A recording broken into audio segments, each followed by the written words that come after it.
Hi guys, my name is Julia Cook and I will be doing this presentation on Utah place names by John W. Van Cott. To begin with, in his foreword, I think it is important to mention that he says, archaeologists, biologists, geologists, geographers, historians, outdoor enthusiasts, and workers in a variety of industries and businesses will find value in the following work. Now, I hope to explain why knowing the place names of Utah will be valuable to all these people and including us. As we've discussed in this class before, and as one of the first videos that I created for my field expedition, I discussed toponyms and how the name of a place is very telling about a place's history, a place's certain geologic formation, weather, that kind of thing. And so in this presentation and this talking essay, I hope to really emphasize John W. Van Cott's love of place names and why he decided to dedicate so much of his life to creating this book. One thing I want to note is something he says in his preface. And he says, sadly, the origin of many of these stories are not compiled in a single reference, hence the creation of this book.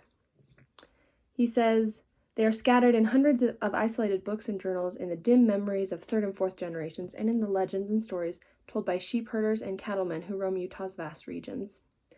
So what I love about this book and what John W. Van Cott has done is he's created a glossary of different places in Utah. It's organized from A to Z so that you can find whatever you're looking for, whatever you might come across. And he does it in a way that just gives a brief history of a possible name change that has taken place, maybe a little explanation of why. And so after this, I'm going to highlight a few of my biggest takeaways from this book and from his research, and also kind of explain why it's important that we know these names. To start off, he introduces himself, I guess, and how he got into this work. And it all started in 1940 while he was working for the old U.S. Grazing Service under the Taylor Grazing Act. And it's interesting because in class we talked about how grazing created a lot of conflicts and in the early settlers' times.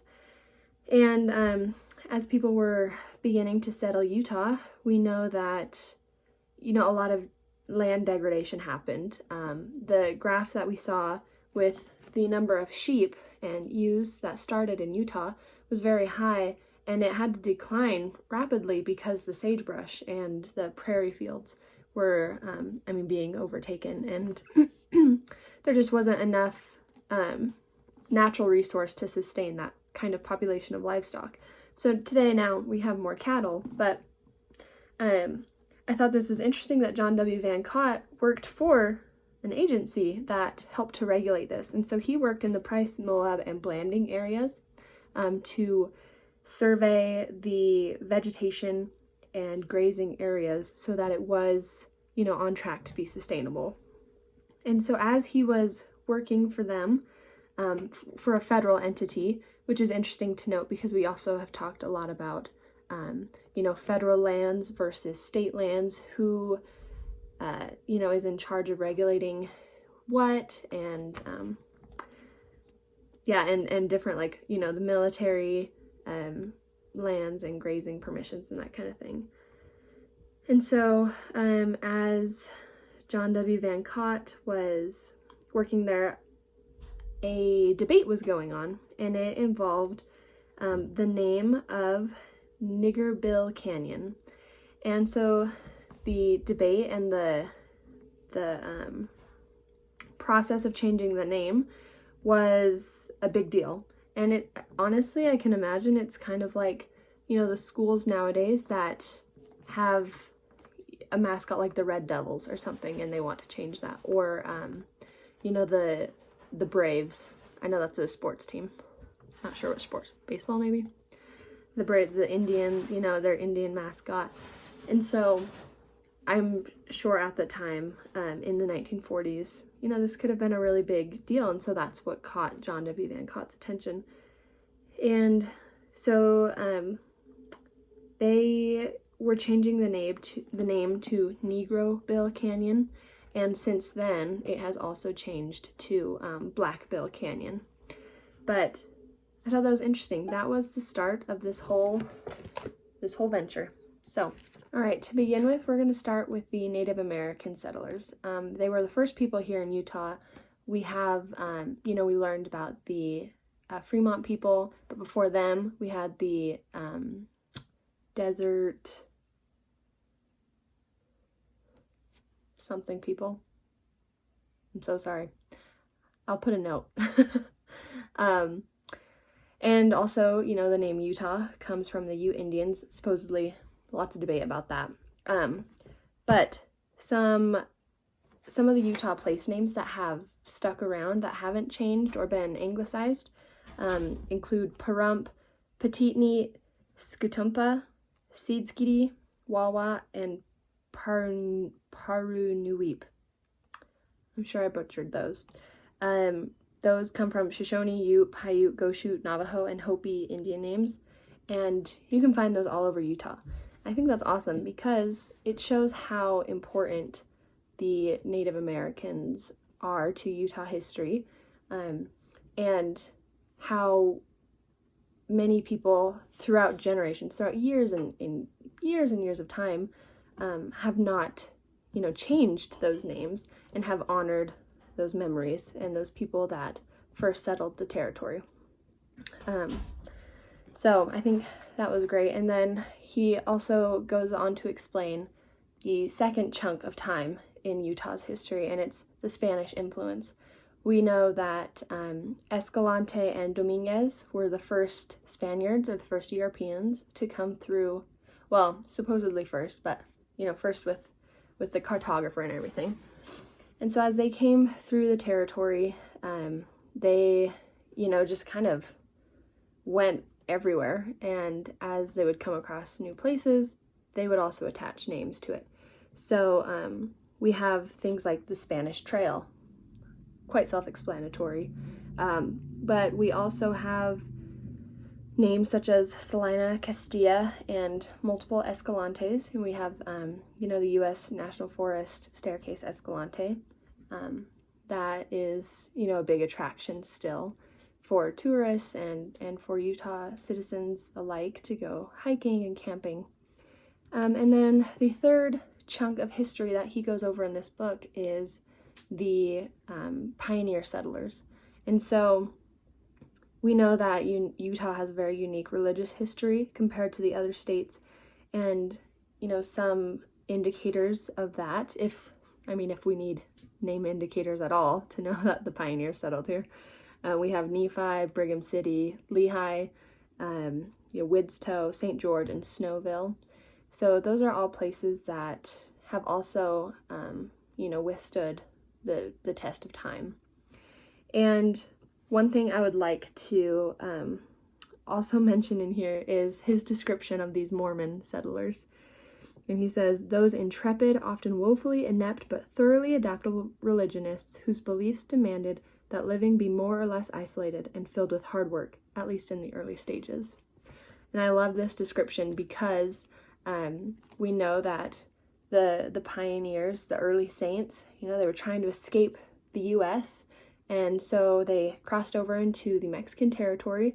But then in, 1848, Mexico lost the Mexico-American War, and so the U.S. gained the territory that we now call Utah. And so I just thought that was a great description because it was really hard. I'm sure that when the settlers got here, they were just looked around and like, oh my gosh, like, we have to turn a desert into Zion. Are you kidding me? So it was a lot of hard work, and I'm grateful that, all three of these stages of history, the Native Americans, the Spaniards, and the early saints, they're all represented in these Utah place names. And, I hope they stay that way forever. Another section of this book that I really enjoyed was the, I guess the explanation of how some place names came to be. It wasn't from the people that settled here, but it was more of, I guess, like the physical geography of a place. And so in Utah, we have Cricket Mountains, and we know that during the first Thanksgiving, or right after, right before the first Thanksgiving, the whole cricket epidemic thing happened, and the miracle came to be where the seagulls flew in and ate all the crickets, and the early saints were able to have their crops saved. So Cricket Mountains, that's very telling of Utah's history. We also have Mormon Flat, once again, very telling. Hurricane, which is funny because people from Utah call it hurricane, and everyone else in the world will say hurricane. You know, I'm gonna have to look into the history of that one because we definitely don't have hurricanes here. We're in a desert. I'll look into that one. And Lightning Ridge. That one's very self-explanatory, and I mean, just the other day we had lightning, so it's not too far off. Other place names that I really enjoyed reading about in his book include Hideout Canyon, Horse Thief Canyon, Flatnose George Canyon, and McCarthy Spring. And these are all place names that were developed from, trials with slave traders of Indian, Spanish, Mexican, Black, and white descent. And then we also have places where the early settlers would come in and they would have to deal with the flora and fauna. And sometimes that fauna came in the form of coyotes and wolves, bears, cougars, that kind of thing. And their livestock, often fell prey to that. And so we have places like Cougar Springs and Coyote Bench. And that's where that comes from. So it's a really interesting, reminder that, these settlers came in and they had to deal with the physical land and they had to adapt to it. And, those names are just kind of etching history and stories and memories into stone, and they'll last forever. And so I think it would be a missed opportunity for us to travel and not pay attention to place names and to kind of question their history. One of my favorite ones to go through, there were I think like 15 different places with the name Devil starting it. So, like Devil's Canyon, Devil Gateway, Devil's Garden, Devil's Archway. And it's just funny because Utah's religious history, it's not surprising that so many things would be called devil, I'm sure in the dead of heat in the summer and just working to irrigate and to, grow crops in a desert. I'm sure the saints were just cursing the devil for the hot sun and, all the trials. And then, we also have 15 iron references or names of places that start with iron, like Iron Town, or I think we had one that was like Ironville, something like that. And so that also just is a great explanation as to the geologic makeup of Utah and how rich it is in resources.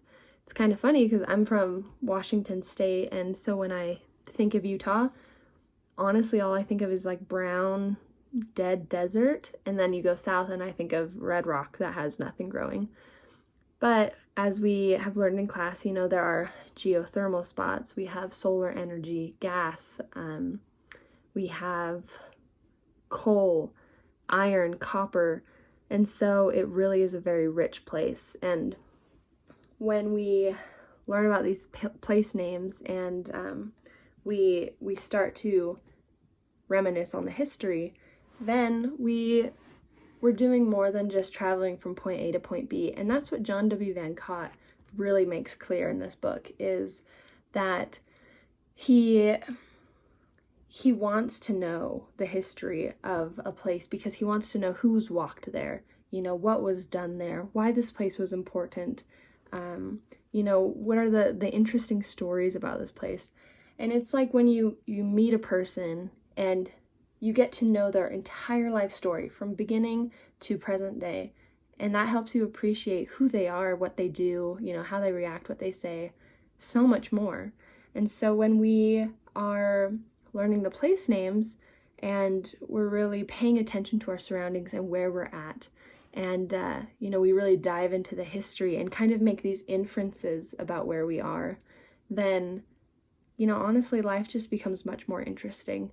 And it's a great way to be present and to, appreciate those who have gone before us.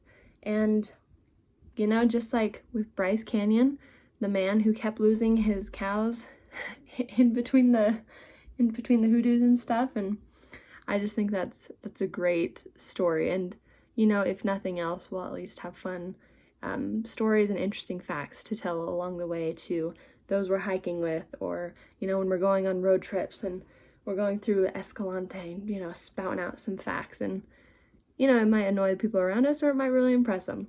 But I think it's never a bad idea to learn history and to really stop and appreciate those who have come before us. So, once again, this is Utah Place Names with John W. Van Cott, and I hope you go forward, keep adventuring, and keep paying attention to place names.